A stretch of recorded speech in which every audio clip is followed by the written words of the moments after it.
Good morning, students. I'm enjoying the nice spring weather that we're having right now. It certainly makes it great to run in the morning, but certainly by the middle of the week or end of the week, we'll have some more cool weather. So more fun from Mother Nature. I just look forward to the times in February and March when it's probably going to be really cold, and so we'll get some variation as we normally expect living in this part of the country. I hope everyone's doing well. Today, what we want to do is to do several examples of the integration that we introduced in the last class. And then once we complete that, say something about the first application that we will do, which will actually be computing areas of regions bounded by curves.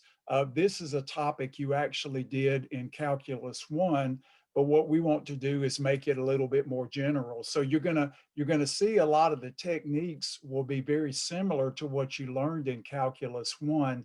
And you might be thinking, well, we could have done this in that class, and that's true.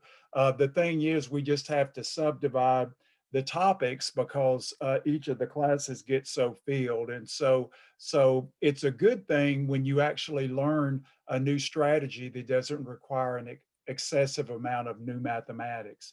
Now, what I wanted to do before we get started, I've just got an example that I've shared with some of you who've asked this question from your WebAssign, and I just wanted to basically just summarize it because this has come up a couple of times. So let me share my screen. Remember, last class, we talked about the derivatives and the integrals of the inverse trig functions. And this question came up in your WebAssign.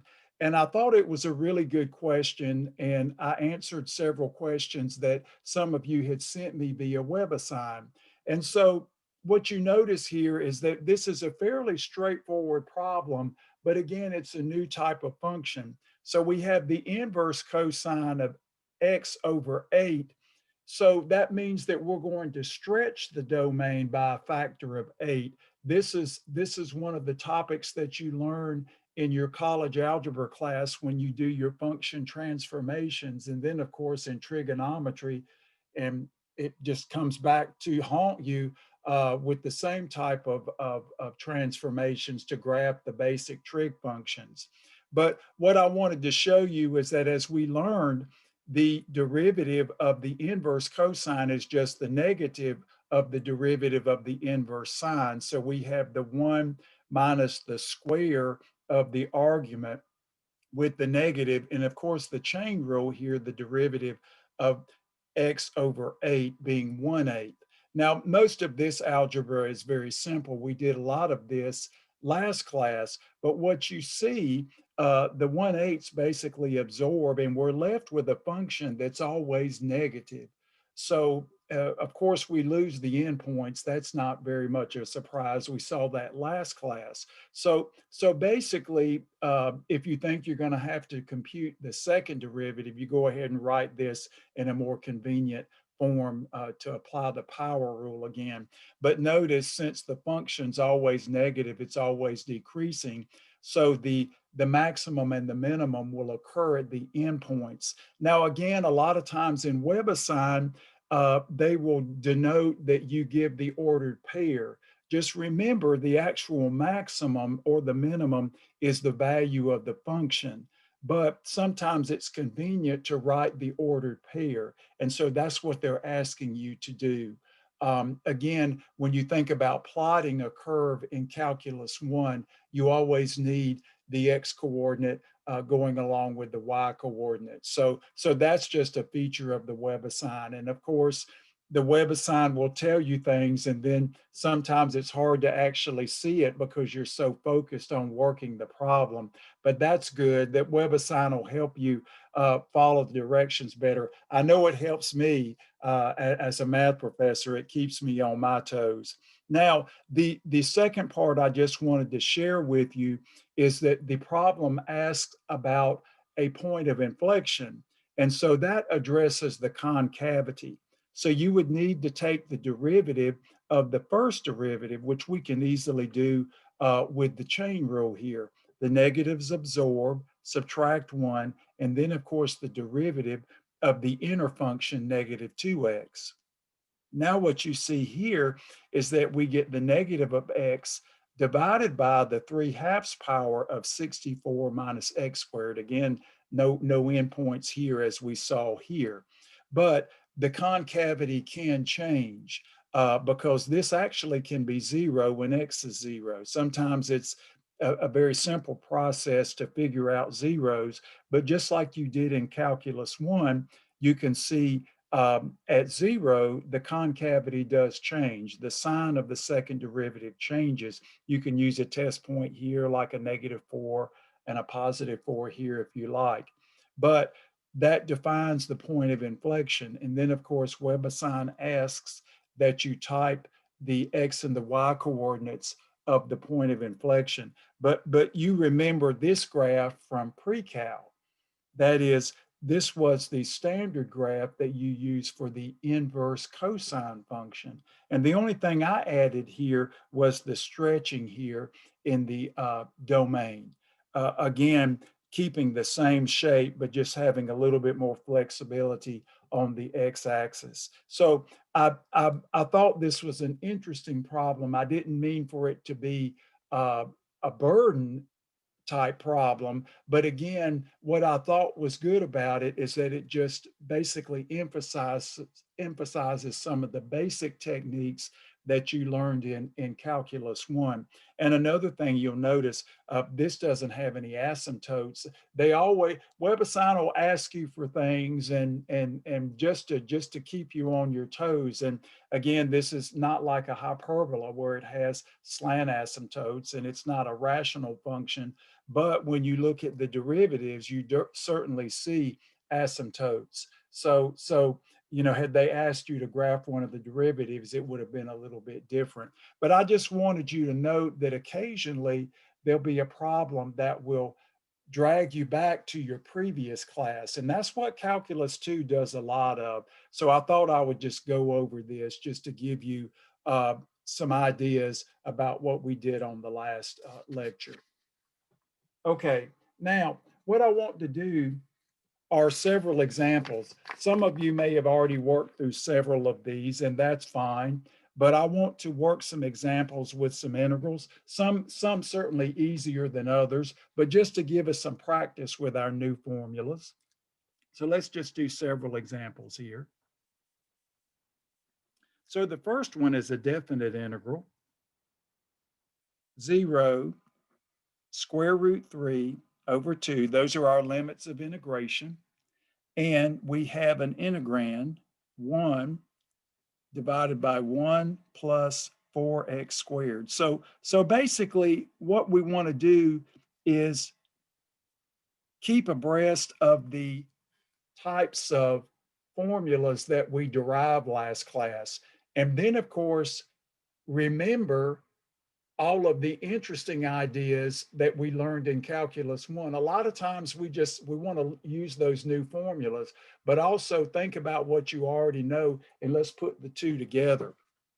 Now, when you look at this integral, this might remind you of the inverse tangent form, so we can write this as a square. So this is fairly straightforward, but again, it requires that we recognize a pattern. And so we have the 1, and then if you like, we can just write a 1 squared and then plus a 2x quantity squared.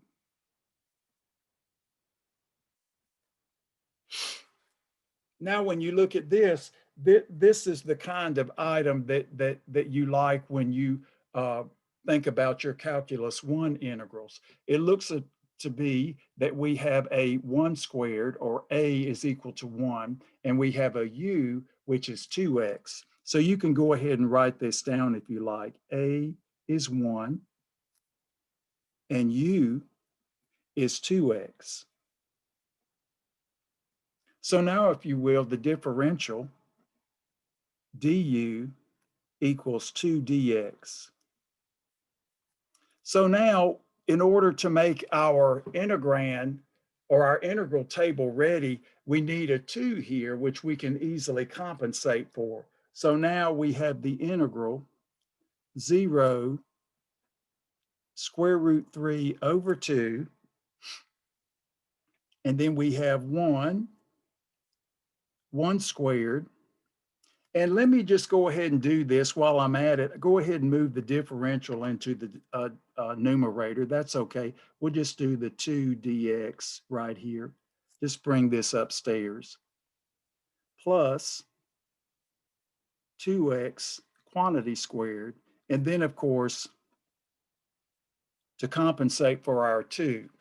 Now we see that we have an integral that fits the U form that we derived last class. We have the du, we have the a squared and the u squared. So this is now table ready. Table ready.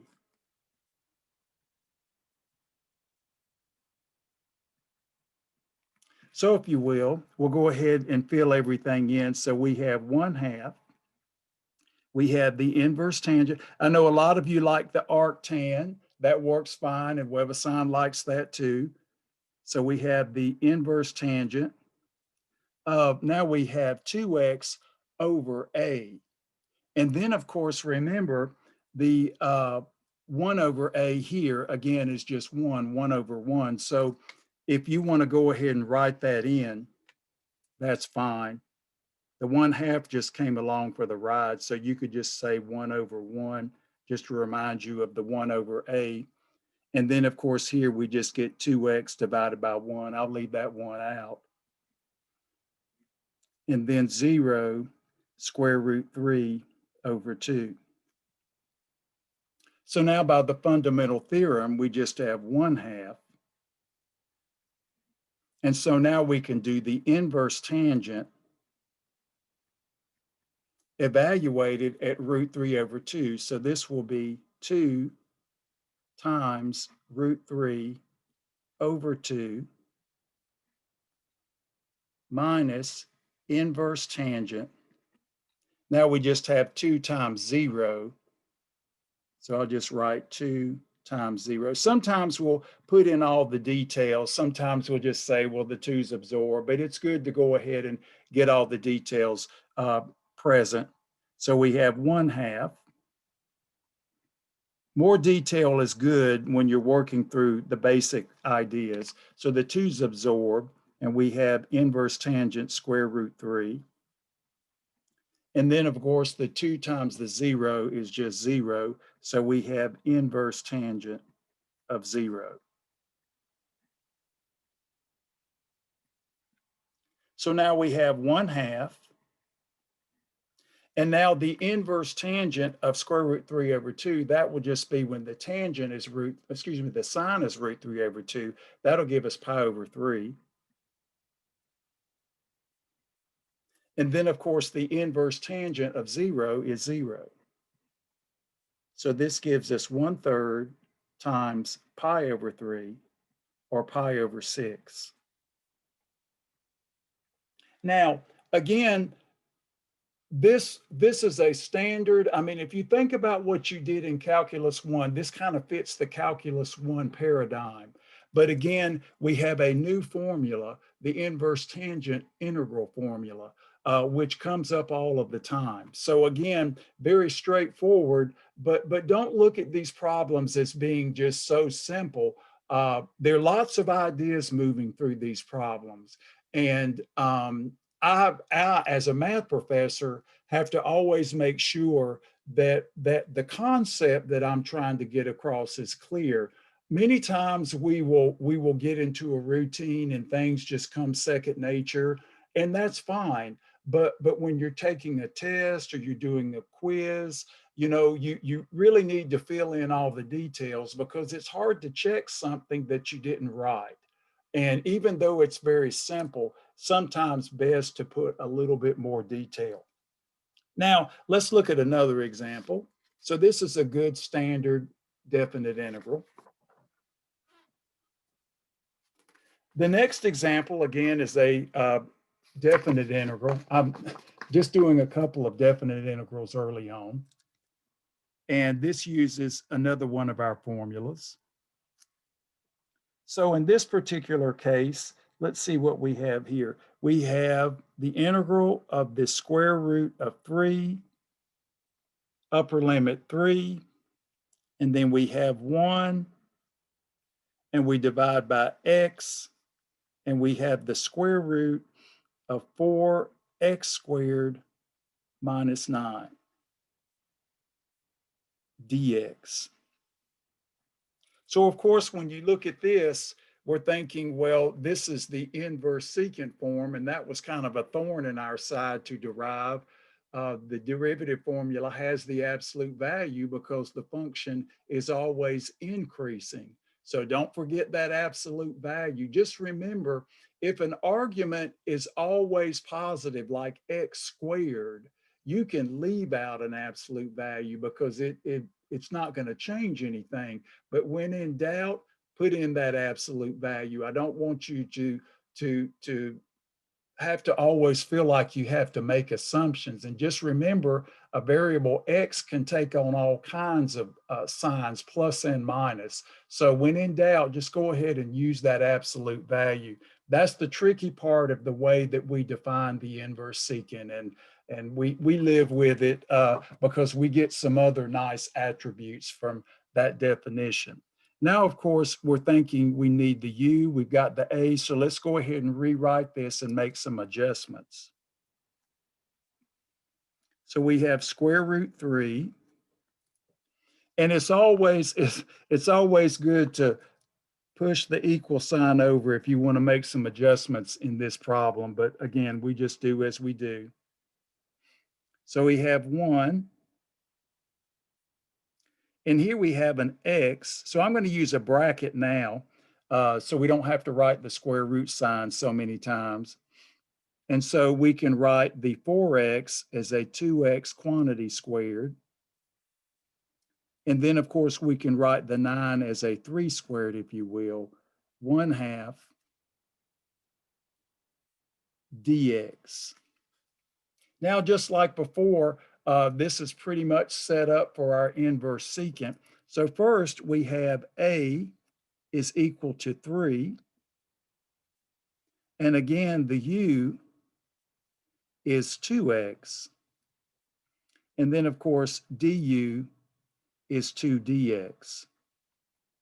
So what we want to do is make some adjustments for the differential, but this won't be difficult. Let me get another focus here.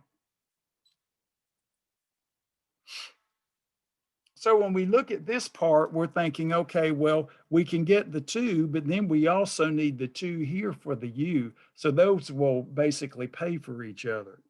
So now we have square root 3 to 3. And if you will, we can go ahead and put the 2 dx, the differential, in the numerator. And then, of course, we need the u here. So again, this 2 will compensate. This 2 compensates for this 2, so we need no further adjustment. And then we have 2x quantity squared minus 3 squared to the 1/2. And now when you look at this particular integral, it's table ready. Notice we have the u squared minus the a squared. We have the u here and the du here. So this is table ready. When I say table ready, just like I said last time, the idea is that if we were using the integral table and thinking of the formula that we derived last week, this would be ready for the formula. I had a probability professor in grad school that has said, make sure it's table ready, because students, would get too quick in their computations, and he got tired of students making careless errors. And this was at A&M. So that phrase kind of stuck with me. So now we can remember, we need the 1 over a. Again, we don't have any further adjustment out here, so there's nothing to worry about there. So we have 1 over a, so we have 1/3. Now we have the arc secant or the inverse secant, and we have the absolute value, and our u is 2x, and our a is 3. Now, again, you can go ahead and put in the absolute value on the entire argument just to make it easier. There's nothing wrong with that. And then, of course, I made these kind of large, so you don't have to do that. And then we integrate lower limit √3 and upper limit 3. Now we use the fundamental theorem. So we have inverse secant. Now notice we're going to replace the x with the 3. So we have the absolute value of 2 times 3 divided by 3 minus inverse secant. And now we have the absolute value of 2 √3 divided by 3. So now we just do our pre-calculus, good old pre-cal. So now we have, now of course, now these arguments are positive. And so if you like, you can go ahead and retire the absolute values, your choice. If you don't, it certainly doesn't change anything. So of course, now the 3's absorb, and we have the inverse secant of 2. And here, of course, the √3 will absorb into the 3. So this will give us 2 divided by square root 3. But of course, with our nice formula for the inverse secant, we know we can use the reciprocal rule. So this is just inverse cosine of 1/2. So I'll just write that down. With our definition, we can say that inverse secant of x will equal inverse cosine of 1/x. That's the reciprocal rule that works because of the way we define the inverse secant. So there are some pluses to our definition. This is definitely one of them. And so now we have the inverse cosine of 1/2, and that gives us pi over 3.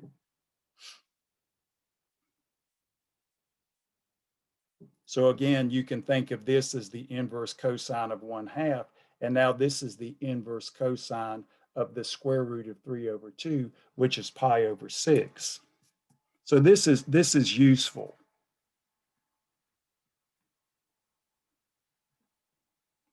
And I'll just go ahead and write this. Here, just go ahead and do these examples down here for your notes. I could have written them here, but I said it enough, so let me just write it here as extra. So that gives you the pi over 3, and then the inverse secant of 2 over √3. Again, basic trig, but how the trig leaves us.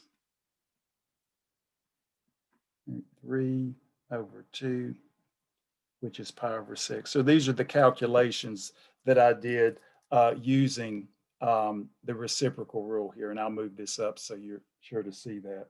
Okay, so now we can go ahead and complete this calculation. So we have a 6 as a common denominator. So let's first do that. We've got a pi that we can extract. So 3 into the 6 is 2, and of course 6 into 6, that's just 1. So this gives us pi over 3 times 1/6, which will give us pi over 18.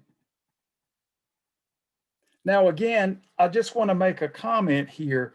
There will be instances where the WebAssign may say approximate. Usually, and again, I was discussing this with one of your classmates.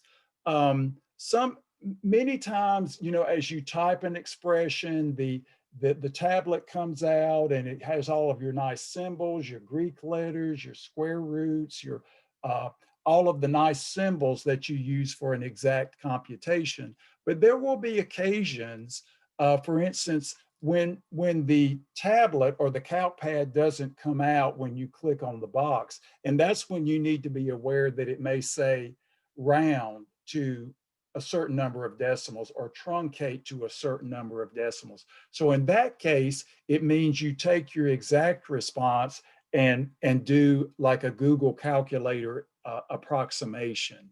And so that would mean that you would need to type an actual numeric approximation. We always like the exact answer when possible. That's always the preferred.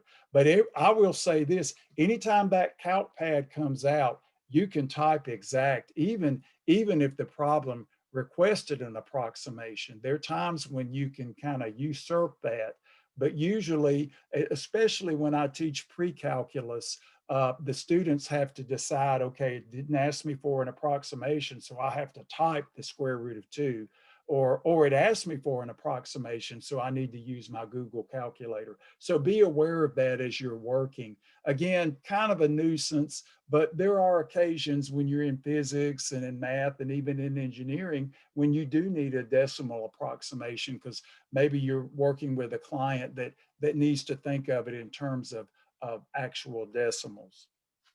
Okay. Always something to keep you thinking with the WebAssign. The WebAssign is a good tool, though it can be a thorn in your side. Now, what I wanted to do was an example with a completing the square. Many of the examples in this section will say, well, compute by completing the square. So here's an example. And then we'll do some miscellaneous substitution. Again, those are always fun. When nothing else will work, the miscellaneous approach can be almost the smoke and mirrors that you need. So for instance, we have the indefinite integral dx, and we have 3x squared minus 6x plus a 12. So it's nice when we don't have as much theory.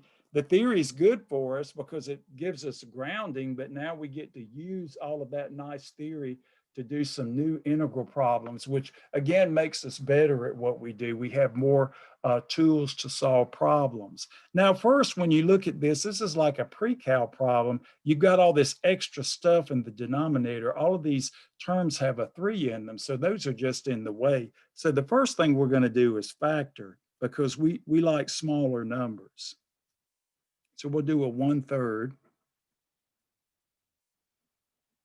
And then, of course, this leaves us with an x squared minus 2x plus a 4.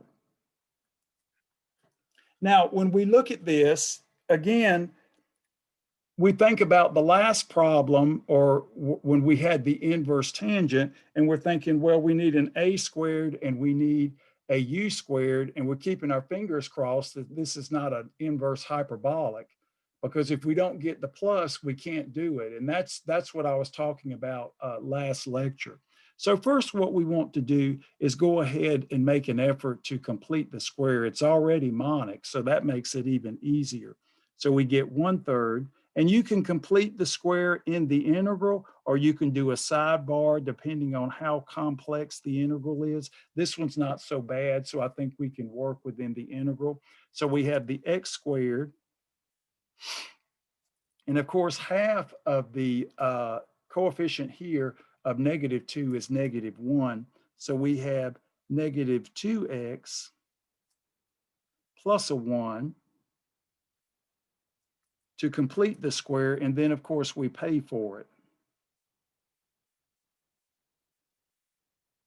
So remember, we always need a monic polynomial. We take half of the linear coefficient and square it. That gives us the 1, and then to compensate for the addition of 1, we subtract it. So now, of course, we have our perfect square here, and then we have the a squared number, which we need for our formula. So we have 1/3, And if you will, we can go ahead and write the 4 minus 1 first, which gives us the 3.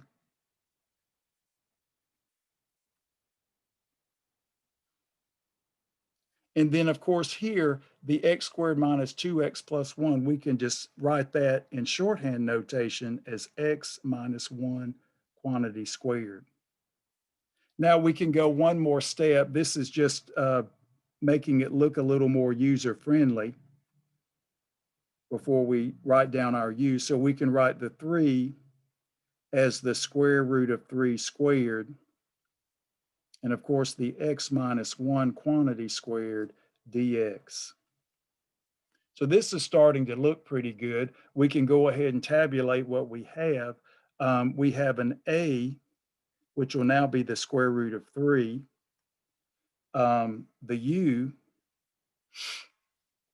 is just x minus 1. And of course, du is dx. So now we look here and say, well, everything looks to be in good order. We have the a squared, we have the u squared, and the du and the dx are aligned. So this is table ready.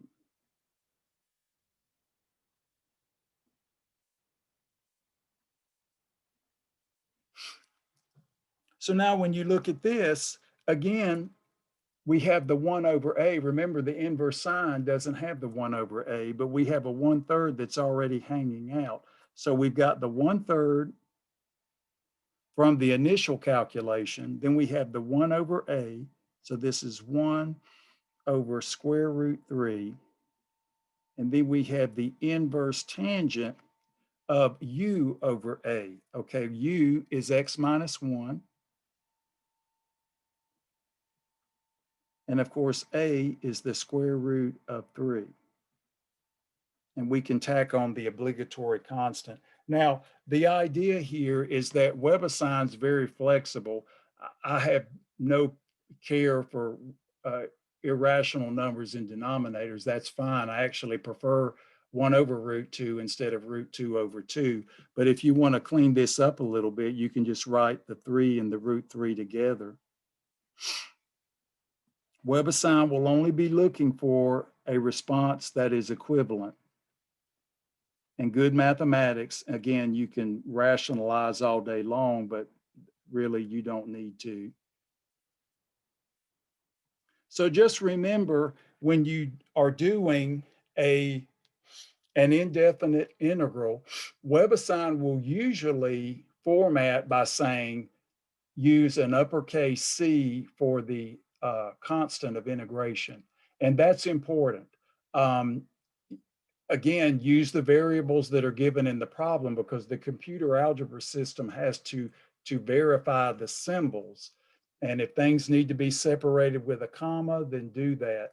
Again, the computer algebra system verifies the symbols, and it's like a scanner that looks for certain notations and certain symbols. And if those are not seen, then the assessment cannot move forward and it just stops. And then, of course, that's when you get the red X. So many times an incorrect response probably has nothing to do with your understanding. It just usually means that you have to go back and check a formatting issue. And sometimes students will just type a C that's lowercase. And then, of course, the formatting becomes an issue too, because again, with the computer algebra system, that symbol is foreign and again, is looked upon as something that cannot be assessed. And then you get the X. Okay, so what I wanted to do is an example, again, where we complete the square, but we have a little bit more going on. And then, of course, the WebAssign will ask for an approximation. This is a good example. Again, always work your answers exactly, and then whatever formatting is requested of you, make sure that you abide by that. So here's an example of where we have basically two integrals sandwiched into one, but we can do it because we have our new inverse trig formulas from our last lecture. So we have the integral of 2 to 3, and we have a 2x minus a 3. This is a nice standard example that comes up often. And downstairs, so upstairs 2x minus 3, downstairs 4x minus x squared to the 1/2 dx. So when you look at an example like this, the first thing that comes to mind is that, okay, this is a completing the square problem. I mean, the problem suggests that you complete the square, and then it says give a decimal approximation. Again, the CalcPad won't come out with this problem, but that's no problem. Work it exactly and then approximate if you're requested to. And you can always use your Google calculator. For the most part, I'll just leave the answer exact, and you can approximate as requested by WebAssign. But when you look at this, you're thinking, okay, so we're going to have some extra stuff here. We've got this 3, which shouldn't be an issue with the inverse sign, but the 2x is kind of like a Cal-1 integral. So first, what we want to do is to think about this as a Cal-1 integral, and then think about it as an inverse sine integral. So first, and this is where we have to be careful about our notation. So when we look at this, we're thinking, okay, well, maybe we think this is just u equals 4x minus x squared, thinking of a calculus 1 integral. So we've got this right here, which we would think of writing that upstairs with a negative 1/2. And then du will give us a 4 minus a 2x dx.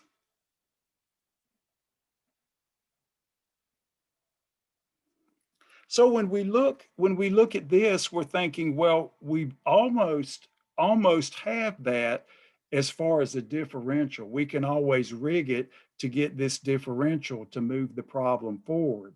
So now what this differential requires is a negative 2x, and then we're going to need a 4. So first, what we can do is put in 2 negatives to start the process moving forward. So here's what we'll do. And this can be done many different ways. This is just a way that maybe is a little bit easier. So we can put in a negative and then a second negative here, 2x plus 3.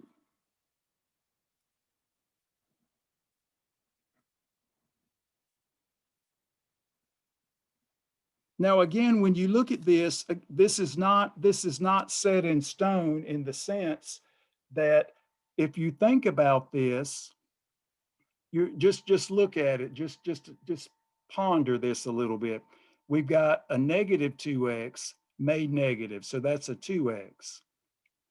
And here we're thinking, okay, are we almost ready with this? Notice here, I've got a negative here, so I really need to make an adjustment here. I'll need a negative here, or excuse me, a plus here.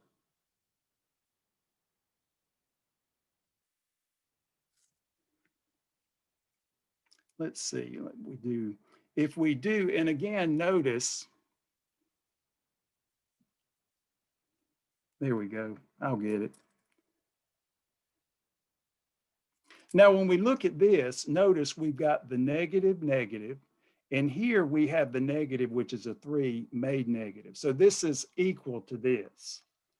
And now what we need to do is make sure that we have a 4 here to move the problem forward. So let's do that. So we have a negative 2 to 3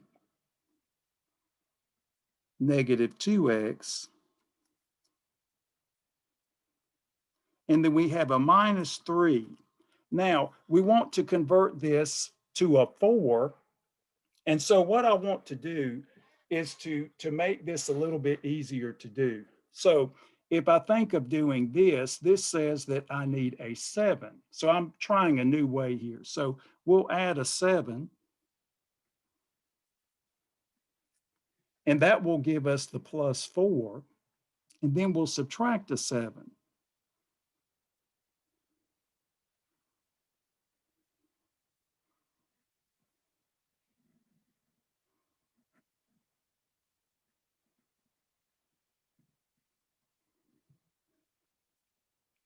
And now, again, let's just notice, is everything good? We've got the positive 2x, and now notice here, we have the 4 here made negative,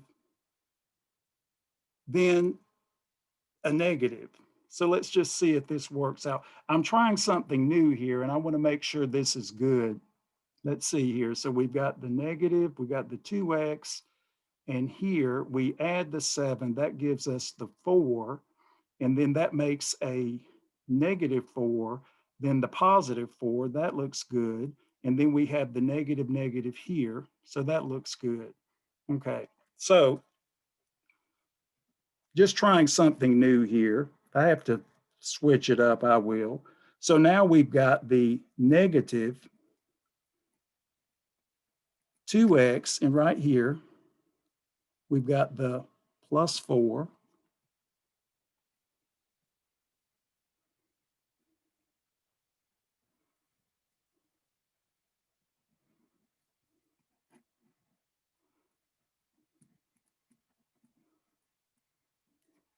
And now here, notice we've got the negative negative. So this will be a plus 7 minus a 7.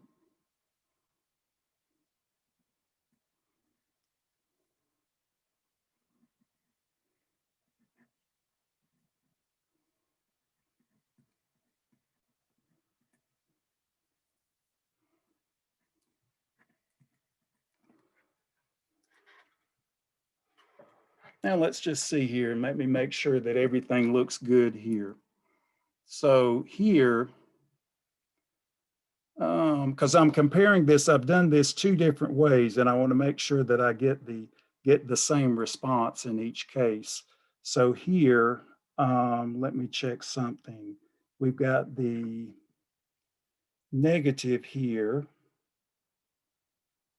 That looks good. Then we can complete the square. Yeah, that'll work. Okay. So let me just check everything here because I may make an adjustment here. First, we start out with the 4x minus x squared. We take the differential, we get 4 minus 2x dx. And so we look to see how can we make an adjustment in our original integrand to reflect this. So first we say, well, we need the negative 2x, and we're going to need a 4. So I'll go ahead and factor the negative out of all of this, thinking that my goal is a 4 minus a 2x, which we have here. So at this point, we have the negative of the quantity 2x minus 3, which is equal to this with the negative here. And then we say, okay, well, we need a 4 here.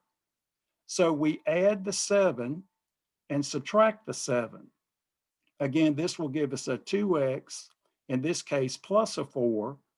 So we have the minus 4 made negative, gives us the 4 here. And then, of course, here we have the negative 2x, which gives us what we need here. Now, what I want to do, even though this is a correct rendering of this problem, it's more complicated than what I actually want to share with you. So I want to change up my routine a little bit. Let's try that. I've had this wild hair thinking, oh, this will actually be easier. But let me do it this way. That was something I thought, well, I'll just try this, but this will actually be easier. Let me give you another routine that'll be a little bit easier. Anytime the explanation gets harder than the original problem, you want to step back. So I'll do the same thing I did before. We'll say u is equal to 4x minus x squared. And this will be a little bit easier.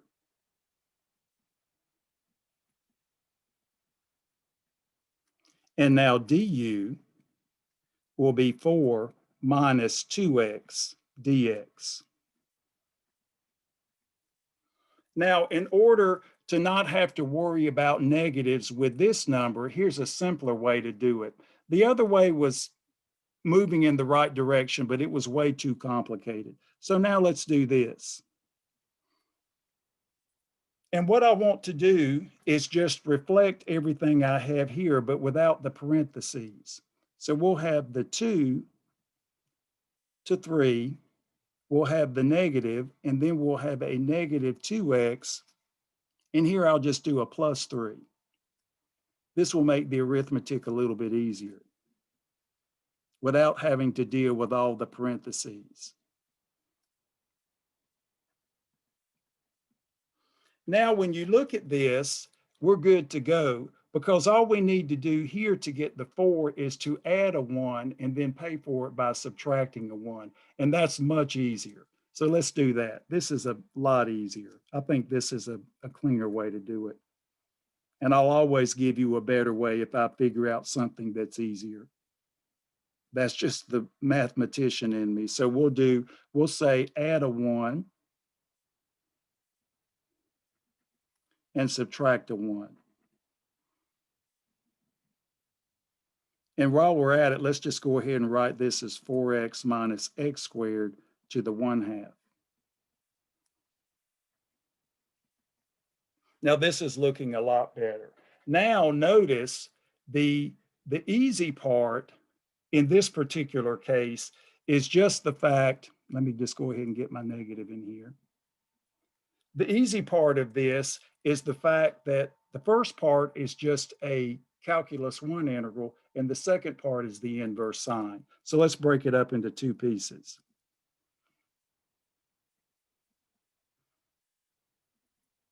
So first I'll do the 2 to 3, and then I'll go ahead and bring this upstairs. 4x minus x squared to the negative 1/2, and then write in the differential. I'll just write the 4 first. 4 minus 2x dx. Again, the 2, the negative 3, exactly. And here we add the 1, subtract the 1. And so now, here's the 4 we need. That makes the correct differential here, but the negative compensates for the fact that we didn't have the negative to begin with. So again, we've got this simple Cal 1 integral. This is a lot easier. I like this a lot better. Now, what's left is we have the negative of the negative. So we've got plus the integral. See, this is where the signs are important, but it's a little bit easier if you do the sign convention this way. The second part, we're going to complete the square. So we'll have 1, so just a dx, and I'll go ahead and use brackets here. So we'll have the negative x squared minus 4x.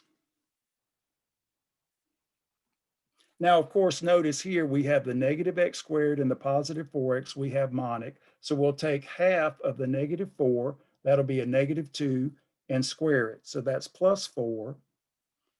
And then, of course, subtract it to the 1/2.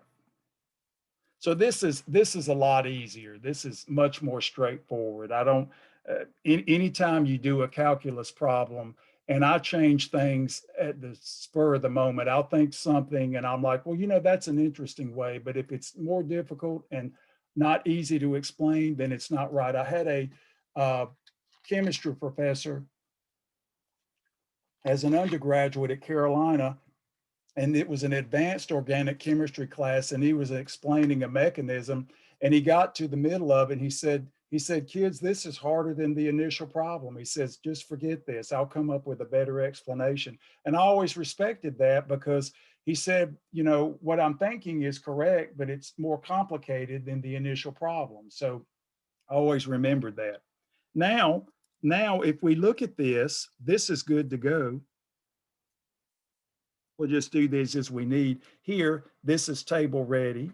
We have the du and we have the u. So we've got the negative, which is already here. We add 1, divide by the new power. So we add 1 to 1, negative 1/2 to give us 1/2. Invert it, that gives us 2 over 1. 4x minus x squared to the positive 1/2. And so now when you look at this, we have our limits 2 to 3. So that's the Cal1 integral. And over here, we have 2 to 3. Now the dx. Now we can run the negative through. This is going to give us the a squared, the negative negative. So that's the 4. And then, of course, this part is the perfect square. So we get minus x minus 2 quantity squared. And all of this is to the 1/2 power.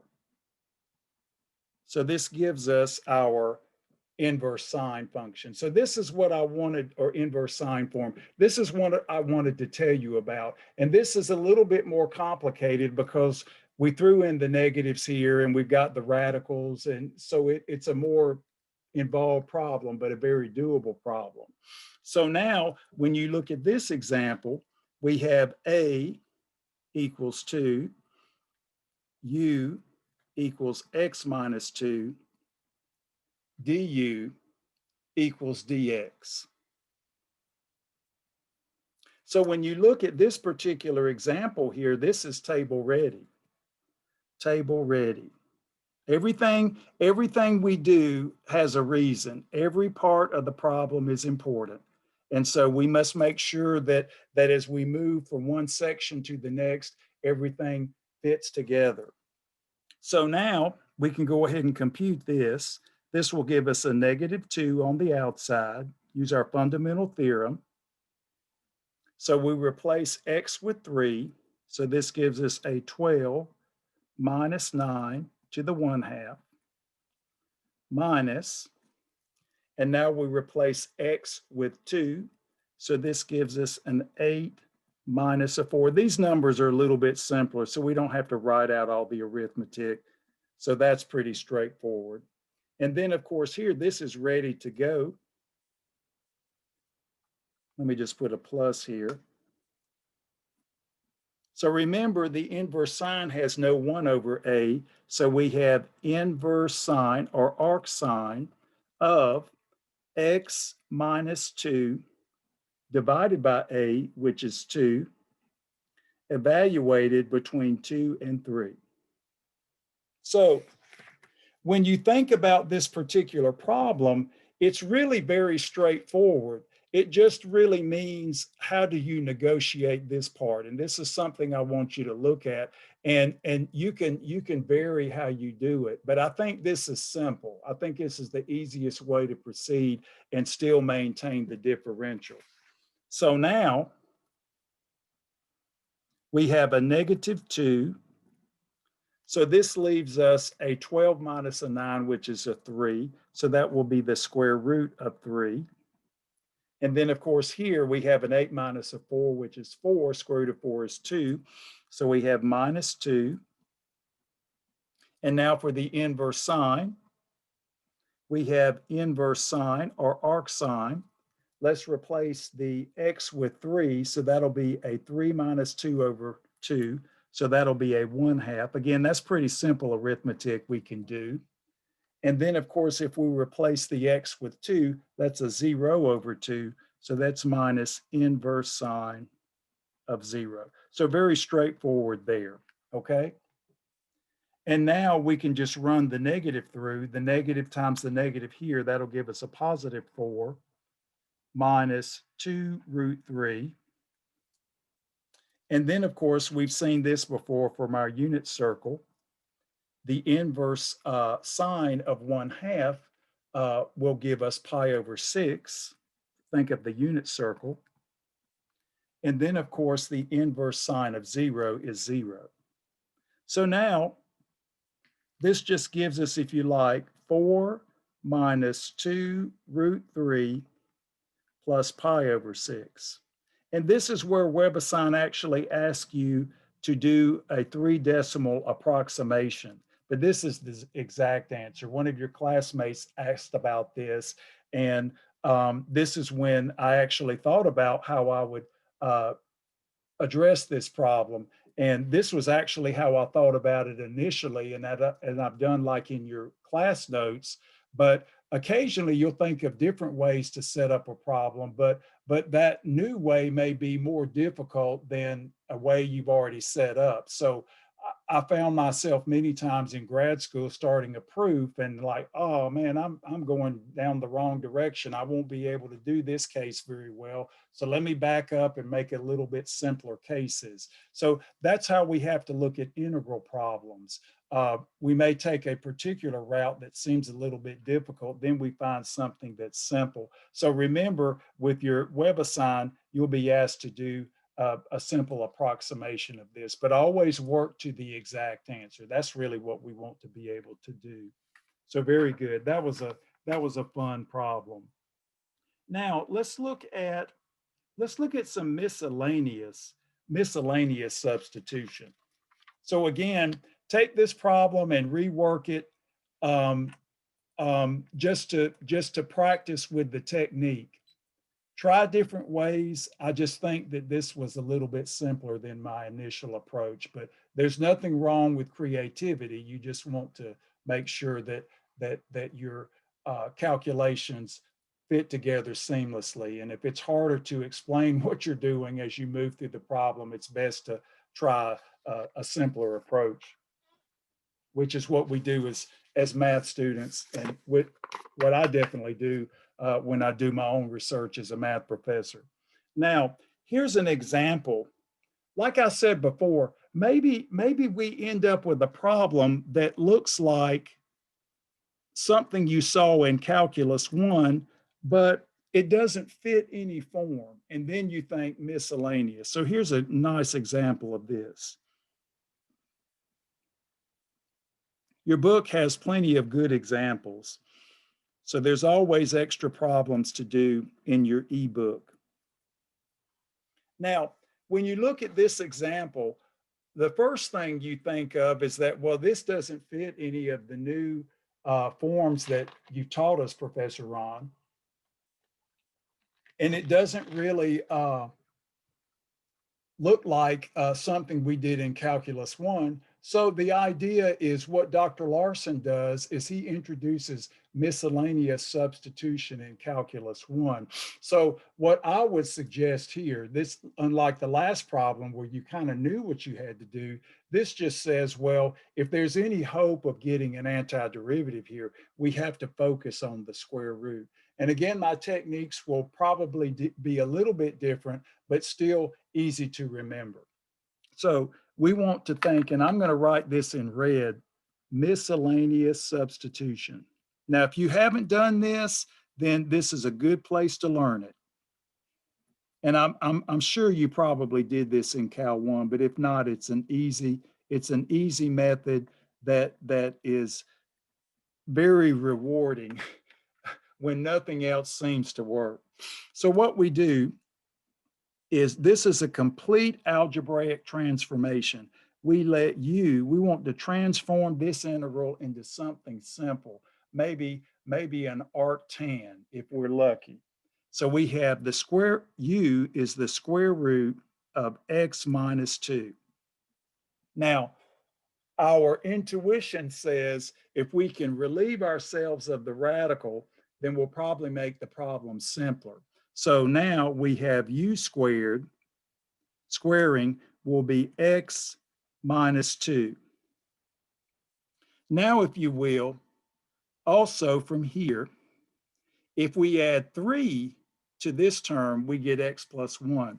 So u squared plus 3 equals x plus 1. That's just simple algebra. So we can put a box around that because that's going to replace the x plus 1. We can put a box here because, well, that's just the square root. So far, so good. But the last part, which is what confounds most students, is that they forget about the differential. So now we can apply the differential to this equation. So we have 2u du is equal to dx. Of course, the derivative of x minus 2 being 1, and then the differential dx. So now we have another box. So like I said before, this is a complete algebraic transformation, which unlike the last one, basically just requires beating it to death with algebra and the differential. And what's nice about this is that this will work when you have no other option to utilize. So now we can go to the original integral. This is so much easier, but I don't want you to think it's too simple. So now the square root of x minus 2, we just replace with u. And then, of course, the x plus 1 is just now u squared plus 3. And I left a little room for the dx. The dx is now 2u du. So I'll just put it upstairs. 2u du. So again, everything has been algebraically replaced with a function of u, a variable of your choosing, alpha, beta, whatever letter you want to use. U is just very popular. So this gives us 2u squared plus 3 du. Now that's a simple problem, at least in terms of what we know. We can do some long division and then we have an arctan. This is kind of like the last problem because we're going to get what you see to be two integrals in one. But we didn't have to work as hard with the differential like we did last time, trying to finagle all of the negatives so that we got the right answer and didn't change the problem. But now you can do this in your head, or you can just do a little sidebar. I'd rather you check it and not mess it up. It's just better to check. So of course, this will give us the 2. You can kind of do that in your head. So we get 2u squared, and then of course the 6. So we just get a remainder of 6. So now we can take this integrand and write this as 2 minus 6, and we'll do the 3 first, 3 plus u squared du. So when you look at a problem like this, you're thinking, well, if we had started with this is easy. I mean, we know that's the arctangent form, but what I want to show you here, ladies and gentlemen, is that even when you think about the last problem, we had the tools to do this problem. We just had to think of a way to work in the differential so that we got an algebraically equivalent integral. Okay, so here's what we've done in this case. In order to contend with the radical here, we make a substitution and algebraically replace this integrand with a rational function in u, which is easy to treat. And so now we have two very straightforward integrals. So if you like, now of course we're already using the u here, so we don't need to say w. That would be a waste of time. We know what u is, but notice here, this is going to be a is the square root of 3. So that's what we need for this particular integral. So I'll go ahead and break these up. So we have the integral of 2 du minus the integral 6 du, and I'll go ahead and write this as our friend square root 3, of course, plus u squared. Now, of course, this is table ready. We have the u squared, we have the a squared, we have the du. The negative 6 just comes along from the algebra. And of course, what simpler integral would we have here? So now this will give us a 2u Now remember, we have the 1 over a, so this will be 6 over the square root of 3 inverse tangent, and now we'll have the u, so to speak, u over the square root of 3 plus a constant. Now, at this point, this constant will just take care of both of these, and we don't have to worry about a derivation where we call it C1, like we're in a doing the theory we did last time or in a differential equations class. So at this point, all we need to do is replace u with its definition, and we're back to the original variable. And of course, the don't worry about rationalizing anything. That's a waste of time. So we have what? U is the square root of x minus 2. So we have 2 square root x minus 2 plus, excuse me, follow the signs, minus 6 square root 3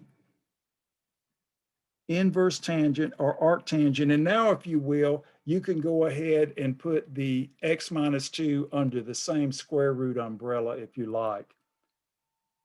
Just go ahead and have the radical over the radical and write with the same radical. This is your choice. Of course, you can write separate radicals if you like.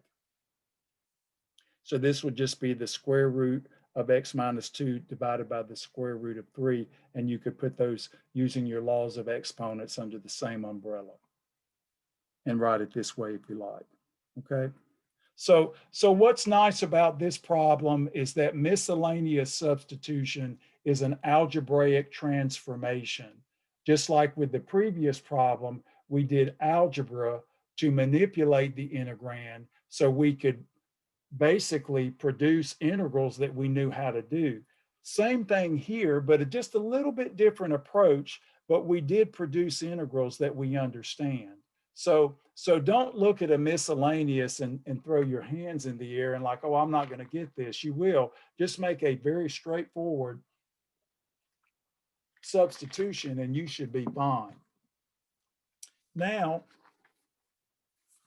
there was one other, let's see, I think that will cover it. There's a couple of other examples that you might want to work through.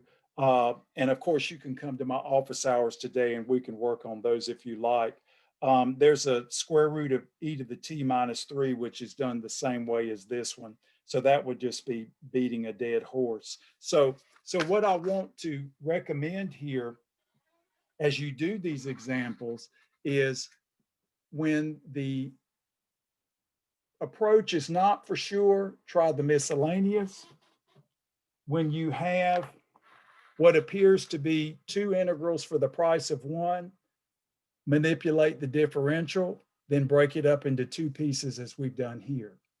These are the most complicated integrals, and you can actually make these up. This is such a good example from your WebAssign. It's hard to improve on it.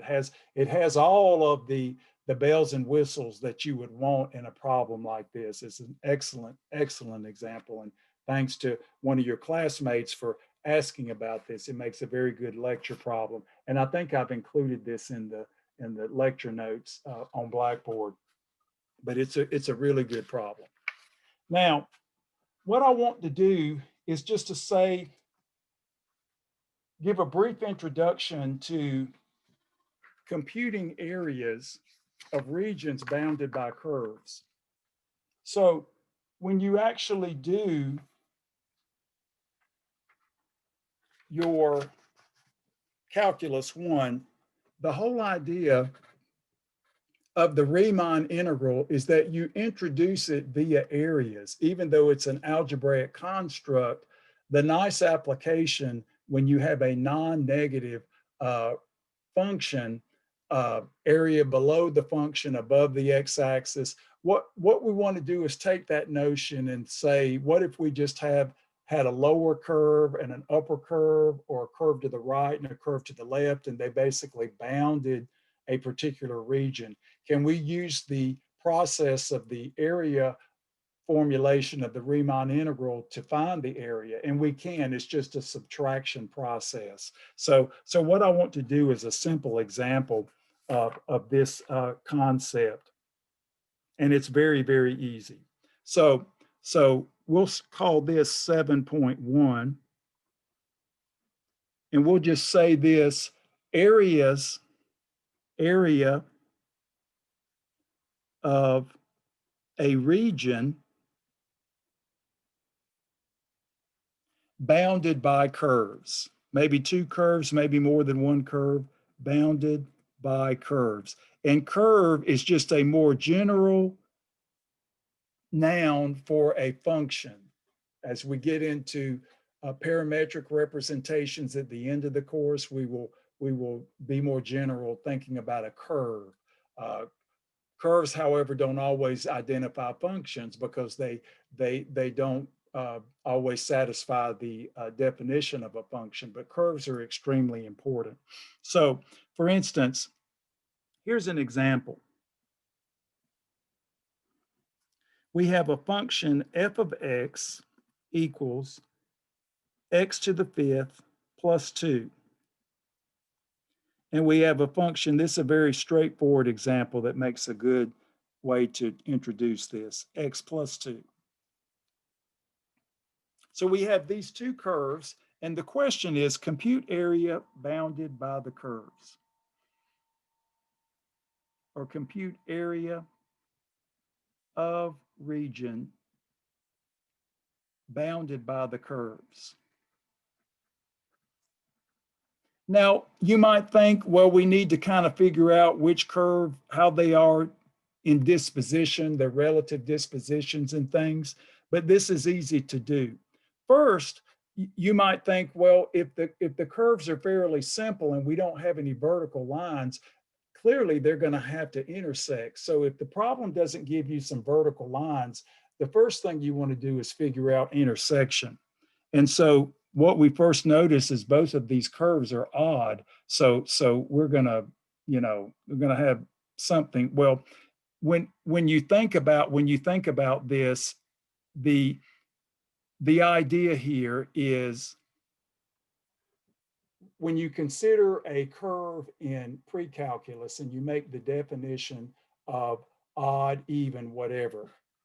So I'm gonna say that we're going to have a type of symmetry about a point, though, but it's not going to be the standard one. So I'll have to amplify that a little bit. They're almost odd, but not quite. But it's going to be a very important point that I make.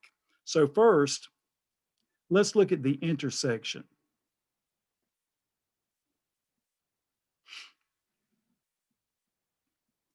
And so we'll just set the two ordinates equal. X to the fifth plus 2 equals x plus 2.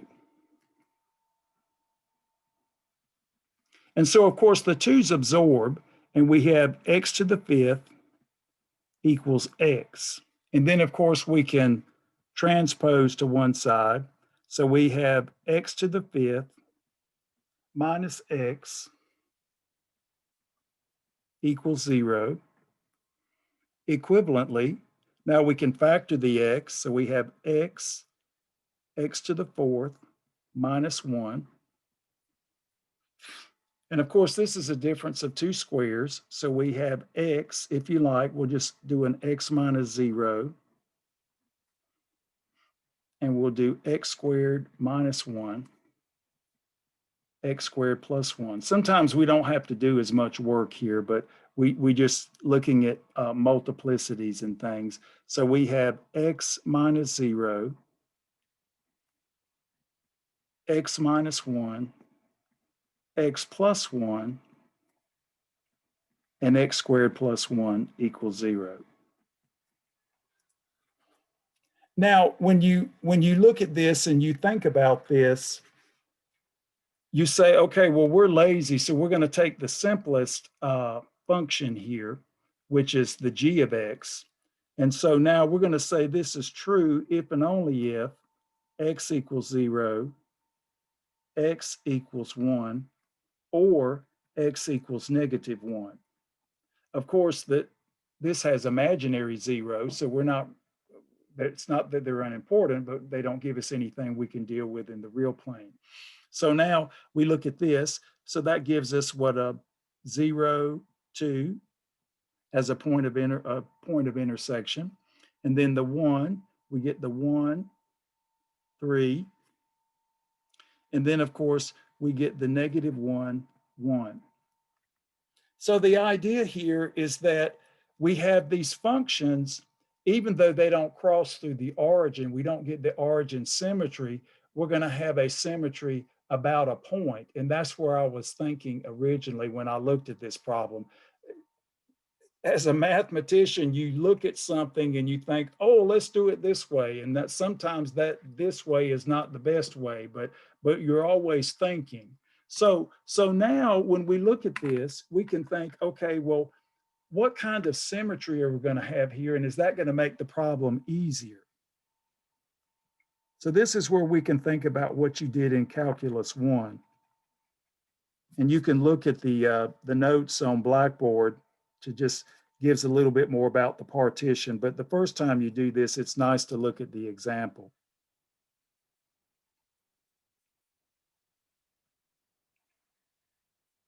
So here we have some points. One, let's start out with 0, 2.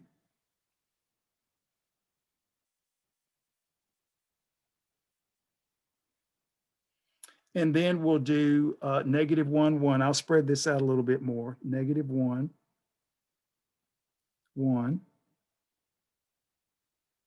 And then 1, 3.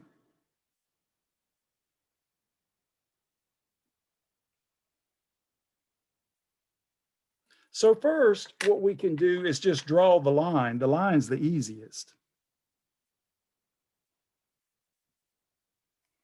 The picture here is useful.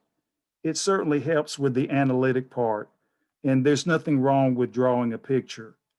That's always something that's worth your time. Now, of course, we have a equation to the 5th power, and so this is going to have that cubic type shape to it. But then we're thinking, what is this actually going to look like? Well, of course, we're going to have concavity and then downward concavity and then upward concavity, just like you did in Calculus 1. So let's go ahead and draw this. Again, not Rembrandt, but just a reasonable facsimile. And then of course here, when we cross here, that'll just be the -5th root of 2. But we're not gonna be that picky about where it actually crosses. We just want to get that 1 here, come up,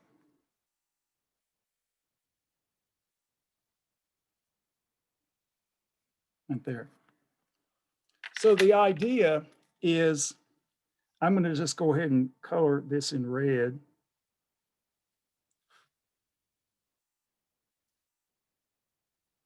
Just using your basic college algebra, you can see here that we have an odd symmetry about the point 0, 2.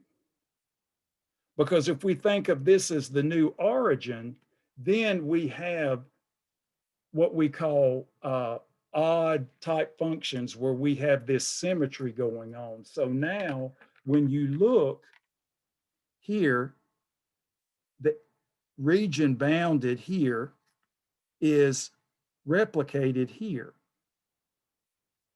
So the area that we have here is replicated here, so we can use symmetry. So notice on the right here for the positive values of x, we have the upper curve. The upper curve here, I'll just call this y, equals x plus 2. We'll call this the upper curve. And then the lower curve, y equals x to the 5th plus 2, is the lower. This is what I was saying about Calculus 2. You just have all of this computation to do that just seems to find its way into every problem. And so when you look at this, you're thinking, okay, well, if I wanted the area below the blue curve or the upper curve and above the x-axis, I would just integrate this function from 0 to 1. But what if I wanted the same for the lower curve? Well, I could integrate that function from 0 to 1 and then take the difference. So if I wanted this area here, I could integrate the upper curve from 0 to 1 and then subtract the integral of the lower curve from 0 to 1 and get the area that I needed, upper curve minus the lower curve. So what we can do here is say, okay, since we have the replication of this area here, we can do what Professor Ron says is use symmetry. So many times, if you think of the fact that we have some symmetry about the point 0, 2, then we can cut down the amount of work. So now this implies the area will now be, and this is where we need our factor of 2. So we have the 2 for symmetry. And then we have the integral. And of course here, x lives between 0 and 1.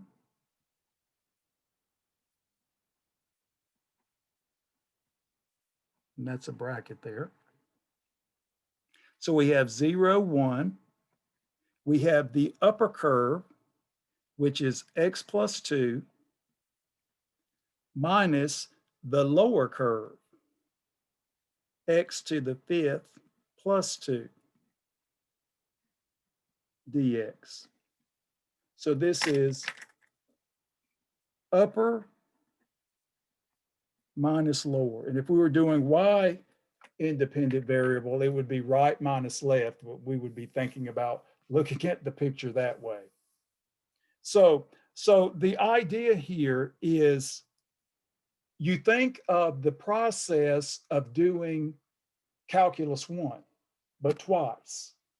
And to get the area you want, you just have the difference of the two integrals. But instead of writing separate integrals, we just use the linearity to smash them together to say upper curve minus lower curve. And that gives us the area we need here. And of course, the 2 will give us the area here. So we don't need to do twice the work here. It's just simpler to use the symmetry. And so now notice when we subtract here, the 2's absorb. So this gives us 2. So we have the integral 0 to 1, and we have x minus x to the 5th.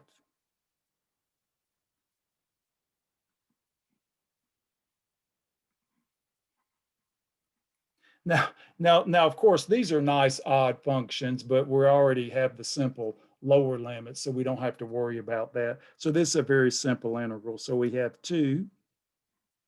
So we have x squared over 2 minus, don't we like integrals like this where the problems are real simple? We'll take what we can get, right? So we have x squared over 2 minus x to the 6 over 6 evaluated between 0 and 1. So this will give us a 2. And of course, the lower limit annihilates both of these, so we don't have to worry about that. So this will be 1 squared, which is 1 over 2, and 1 to the 6, which is 1 over 6. So now, if you will, we'll get a common denominator. So we have 2, common denominator of, in this case, 6. We could factor that and reduce it, but the numbers are easy. So we have a 6. So this gives us a 3 minus a 1. So we have a 2 over 6 times a 2. So this will be a 2 times a 2 divided by 2 times 3.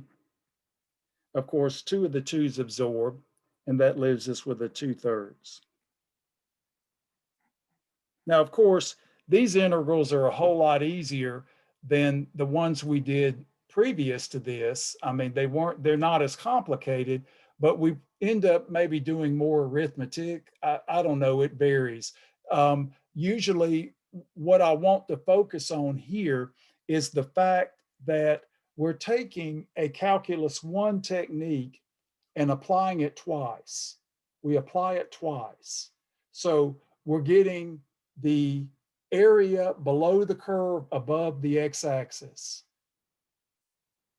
and doing that twice and taking the difference to get the area bounded by the curves. Now, of course, there might be more than two curves, and that's okay. And that's where a little drawing of this is extremely helpful.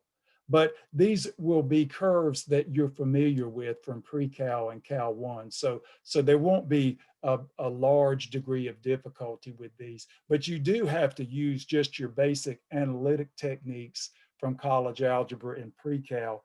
Always remember how to do that. Now, let's look at some other examples here. I've got some interesting problems here. They're all fairly straightforward. Let me do one where we've got a independent variable in y.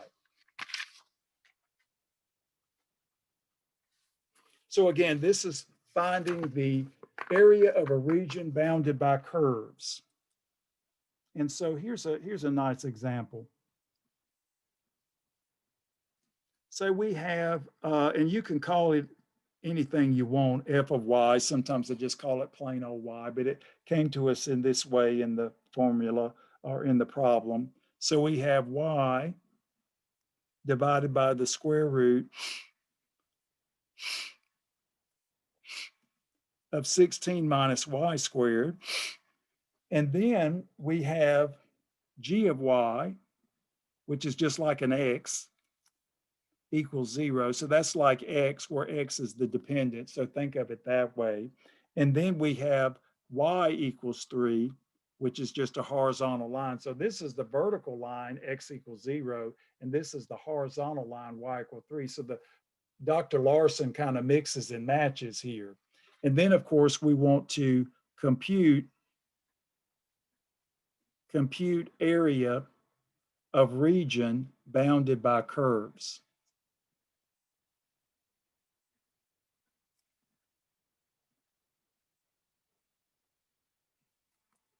Now, what's interesting about this problem is there's not as much work to do intersection-wise. What you see here is that with this particular problem here, the domain only runs from -4 to 4. So for this particular example, we have limited domain. So we can say y lives between -4 and 4. So this is a limited domain, like a circle. Well, basically, limited domain. So basically what these are giving us are asymptotes that if we were thinking of this vertically, but this is horizontally. So now what we can do, and of course, this is a nice odd function for sure this time relative to the origin, but again, y is the independent variable.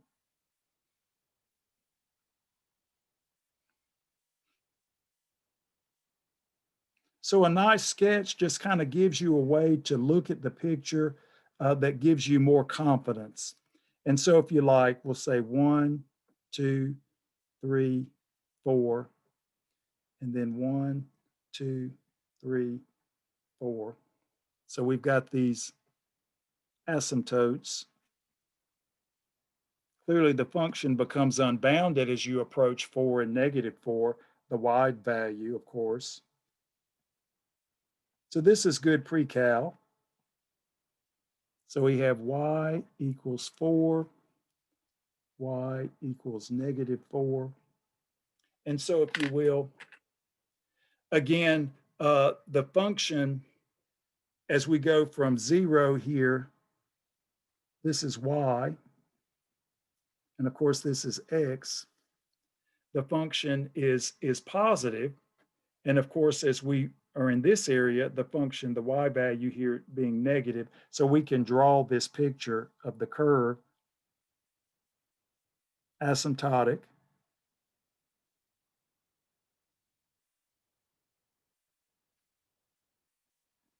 like this. Again, don't have to be Rembrandt. I'm clearly not Rembrandt. So again, we just want a general rendering. Doesn't have to be a perfect calculus one rendering where you check the concavity and increasing, decreasing, just basically a quick pre-cal sketch. And then of course we have y equals 3, which we can draw in.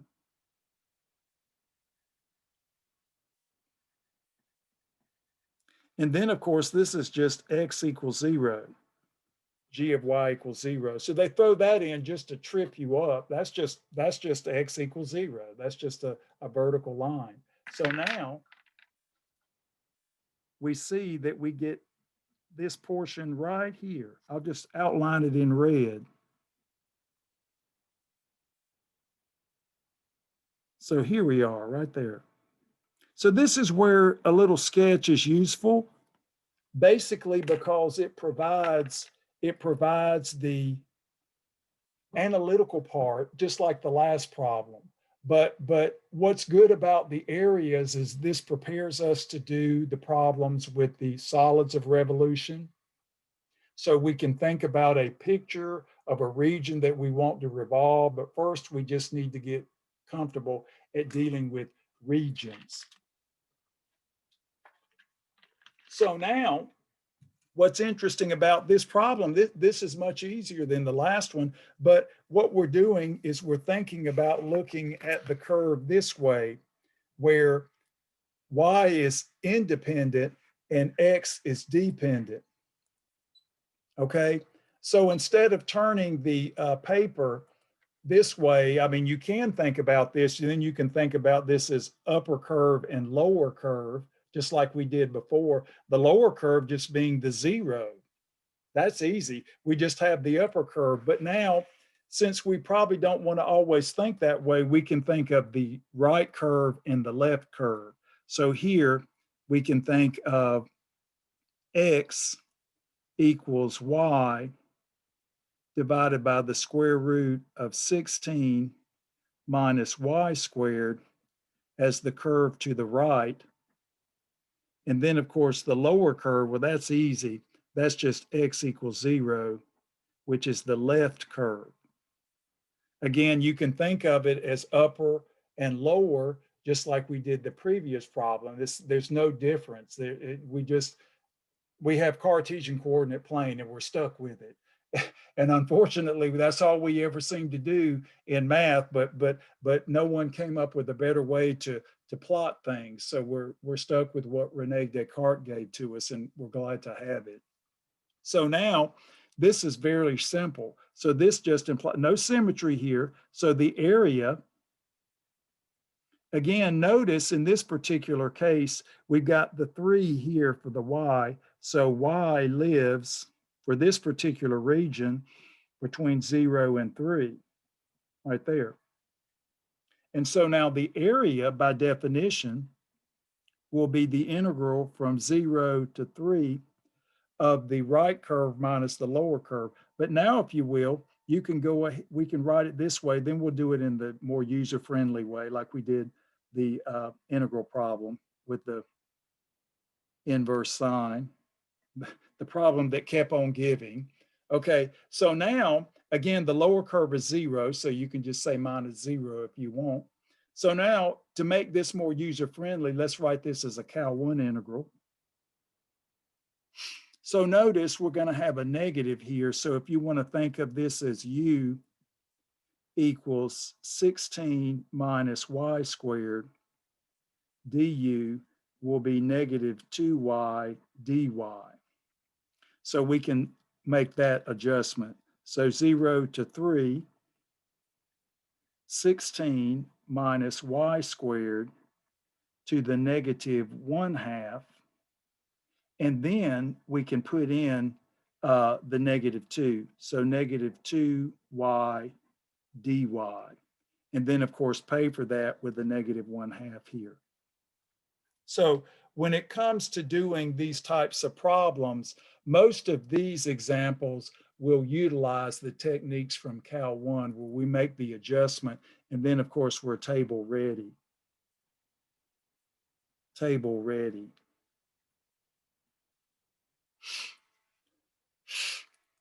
So now when you look at this particular problem, we have our u squared, we have our du, and then paying the piper, so to speak. So now this gives us -1/2, add 1, divide by the new power, so that'll give us a 2/1, 16 minus y squared to the 1/2 power, evaluate 0 to 3. So the idea is that when you do a problem, the light becomes brighter as you get towards the end of the problem because the logic is working. Just like I said before, don't worry that you start to do a problem and then you shift gears. That's part of doing mathematics. And if you don't, some of us, you know, I'm one to say I'll get kind of stubborn about something. Well, I'm going to make it work this way, but do yourself a favor and say, well, you know, it's probably a better way to look at this, so I don't have to work so hard or lose a pint of blood, so to speak. So now, when you look at this, we've got the negative, the 2's absorb, so we have the negative, and so now we can substitute. So we have 16 minus 3 squared, so that's 9 to the 1/2, minus, now we'll have 16 minus 0 squared, so that's just 16 to the 1/2. Nice example. I think this is a really neat example. So of course we have the negative, and then of course here 16 minus 9, that'll be 7, so we get the square root of 7. And then of course the square root of 16 is 4. So if we run through the negative here, we get 4 minus the square root of 7. So again, what I want to show you here is that all we're doing is using the concept of area bounded by curves in the sense that calculus 1, the area below the curve and above the x-axis. And we simply take differences. We take differences and all of it works out very beautifully. It doesn't even matter how the curves are positioned. There's always going to be an upper and a lower or a right and a left. And in some cases, as we've already seen, the upper and the lower switch, but we use symmetry to avoid having to write two integrals. The idea is you want to minimize the amount of work. So if you don't have nice symmetry and you've got the upper and the lower curve switching, you have no choice but to write a second integral, you know, or throw a negative sign in it, which is basically a second integral. So there's only so much efficiency that we can get with these types of problems, but it's certainly there if we look for it. Now, what I wanted to do was look at something with some trig. We love trig, right? We live for trig. I tell my pre-calculus students that you can get through Professor Ron's pre-cal, you can do calculus, but again, that's taught the same way. Everything has to be done where every step of the problem is important. We focus on how all the particular parts of the problems fit together. So here's an interesting example. And it's fairly straightforward, but what's neat about it is that it uses some integrals that we learned in Cal 1. So we have a curve f of x, not a whole lot of analytical part going on here, but still interesting curves that we learned about in pre-cal. And g of x is just the regular old tangent function. Now, of course, we know tangent has a lot of issues with vertical asymptotes. So what the problem does is it says specify that x lives between negative pi over 3 and pi over 3. And then what we're asked to do is compute area of region,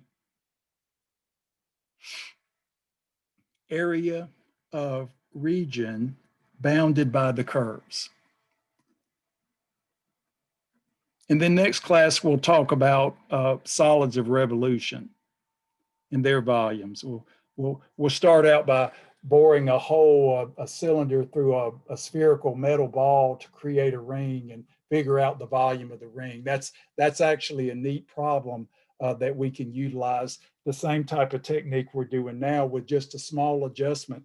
These are just definitions and they make logical sense.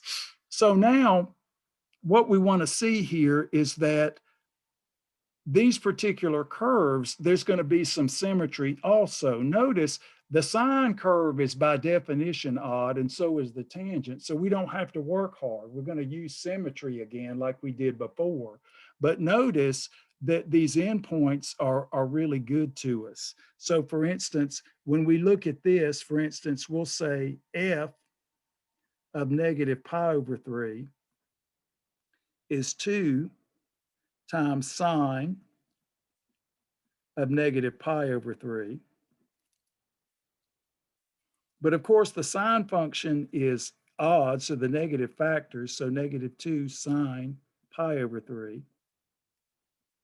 So that's negative 2 times the square root of 3 over 2. And of course, the 2's absorb and we get negative root 3. But also notice this equals tangent of negative pi over 3. Again, the tangent function is odd, so the negative factors, and we just get the square root of 3 over 2 divided by 1/2 with the negative. So these coincide. So we get some nice points here. So this gives us a nice point, negative pi over 3, negative root 3. And these are odd functions, so this automatically implies that we get pi over 3 square root 3 as another intersection point because these functions are odd. So just doing a little bit of simple analysis here, and then of course they're both 0 at 0. So the graph is nice and symmetric about the origin in both F and G, and therefore the region has that nice symmetry about the origin. So let's go ahead and get a quick sketch of this.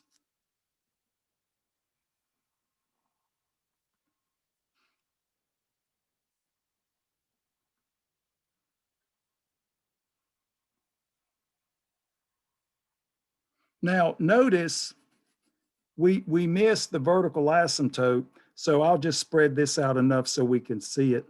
So we'll do a negative pi over 3 and then a pi over 3. And then of course we have root 3 and then negative root 3.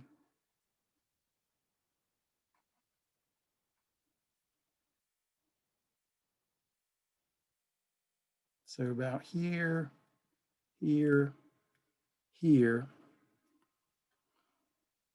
And so we've got the 2 going on, so we don't get as negative. So something like about like this.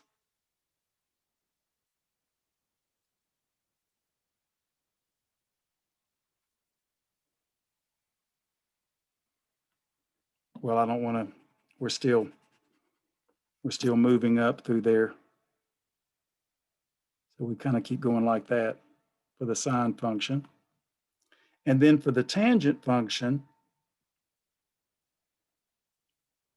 like this, we're grabbing that negative pi over 2 vertical asymptote.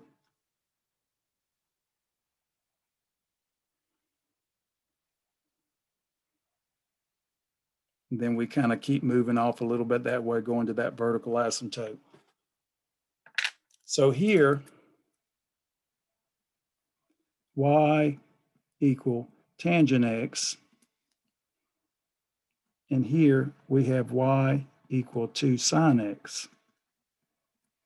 But notice we have the nice symmetry here because the functions are both odd.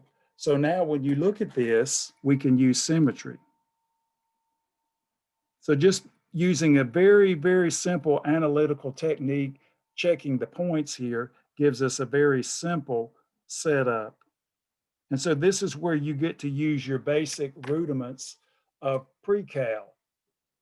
And so now, again, just like we had before, we don't have to worry about doing two separate integrals, because notice the tangent function is the upper curve here and the sine function is the lower curve here, but these regions replicate each other. And so we don't have to worry about doing two integrals. So we can use symmetry. And so again, x, again, there's the pi over 3 right there. I just kind of write them off to the side. So here, x will live between 0 and pi over 3. And use symmetry. Use symmetry. I like to be able to use the symmetry because it does cut down on the work, and less work is good. So now this implies the area, and of course the symmetry requires the factor of 2. So we have 2 integral 0 pi over 3, and we'll just be lazy here. The upper curve is 2 sine x, 2 sine x, and the lower curve is tan x dx.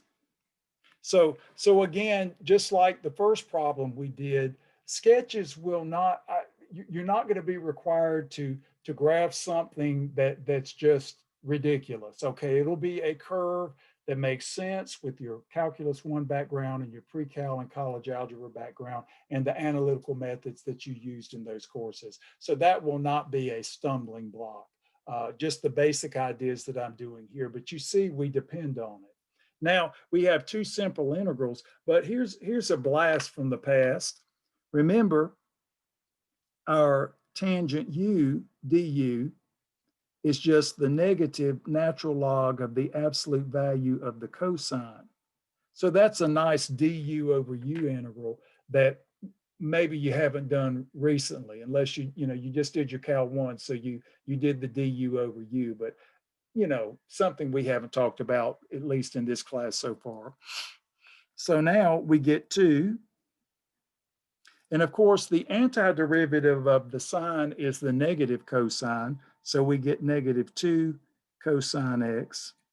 And here, of course, here we have the minus. So we have the negative negative plus natural log cosine x. Not nice and table ready. So nice when we don't have to fidget around with numbers. This problem's real good to us. Very, very straightforward. I tell my students, especially when I teach differential equations, it's so much calculus 1 and so much analytical stuff. And you often find yourself navigating the properties of the functions to get the best approach. And it sometimes means stepping back and altering things. So this is good preparation for that. So now let's go ahead and substitute. So we get negative 2 times cosine of pi over 3 plus natural log cosine pi over 3. So that's the first, minus 2 cosine of 0 plus natural log cosine of 0. So just very straightforward calculations here using the fundamental theorem. I don't want to skip a lot of steps, but I don't want to bore you to tears. I just want to make sure that we get all the routine ideas down so that you're comfortable with the techniques I've taught you. So now, of course, here we've got the cosine of pi over 3 is 1/2. So this is going to be a negative 2 times a 1/2 plus natural log. And of course, here we have the cosine of pi over 3. So that's natural log of 1/2 minus, and now, of course, cosine of 0 is 1. So that'll be a 2 plus natural log. Of course, cosine of 0 is 1. So that's natural log of 1. And so now let's clean this up. So we have 2 So of course, -2 times the 1/2, that'll be a -1. And then of course here, if you want, we can just use the quotient rule. Log of 1 is 0, so this will be minus ln of 2, just using the quotient rule on the 1/2 if you like. You don't have to. And then we've got what? Minus 2 minus 0. And let's see here. So we've got plus, let me just make sure I didn't, oh yeah, right here, I've got a negative with the negative here. I didn't put in my negative. I saw that right there. It looked like, yeah, so we need a negative here. So that's a plus. So remember the negative also goes here in the antiderivative. I'll drop that out. It looked a little bit negative. So this gives us 2. So we have 1 minus ln of 2. There we go. That looks a little bit better. It's not good to get a negative uh, area. So right here with the negative, I needed to repeat that negative right here in the antiderivative. So now what we're seeing is, again, this makes a good Webasine problem in the sense that we have a nice exact answer. And then, of course, if you needed a Google calculator approximation, Webasine may say, okay, round to 4 decimals or whatever. But the beauty of this problem, and with the types of problems I've tried to do today, what we want to be able to do is to look for symmetry, look for patterns. We think about what we do when we do mathematics, and we think about how we simply take a very simple problem and apply some basic techniques. So what we'll do on Wednesday is we'll take this idea of these regions, but instead of now continuing to calculate the area of the region, we're going to take the region and we're going to revolve it about an axis. And then we want to figure out whatever solid we created, we want to figure out its volume. So these will be volumes of solids of revolution. Now, of course, every solid is not a solid of revolution, but there are plenty of examples that you've already studied in your mathematics. So that'll be kind of fun. And we'll do like a disk method, a washer method, and then we'll do like a slicing method with cross section. So that'll be fun geometrically. So just remember this Wednesday at 11 p.m., we'll have last week's homework due. And then, of course, Thursday at 11 p.m., we'll have the quiz 1 due. So I'll try to have everything staggered so that you have time to work through things, that you're not quizzed or tested on topics of that week. So this gives you some breathing time, hopefully. And well, of course it does. And that's what I want for you. So to have time to kind of navigate the waters and make sure that you have a level of comfort. Now, I'll send out some email invites today. I have 2 sessions. I have an early uh, conference hour, and then I have a late conference hour in the evening for those of you that work or that you find sometimes it's easier to come to a later conference session. But I appreciate your attendance today. I hope you've enjoyed our walk down using our new integral formulas, and also the ideas about area, basically just using what you already know. If you think about it, all I keep doing is rehashing what you've already studied. And that technique, even though it should seem simple, keeps us busy. Lots of algebra, lots of trig, lots of manipulating to get table ready, those kinds of techniques, not overly difficult, but just ideas that keep us on the straight and narrow, so to speak. So everybody have a great day. Again, I will send out the invitations for the conference hours. Please come by to see me. I'm more than happy to help you out. And of course, you can send emails or you can send Webasine messaging. So everybody have a great day, and I'll see you soon.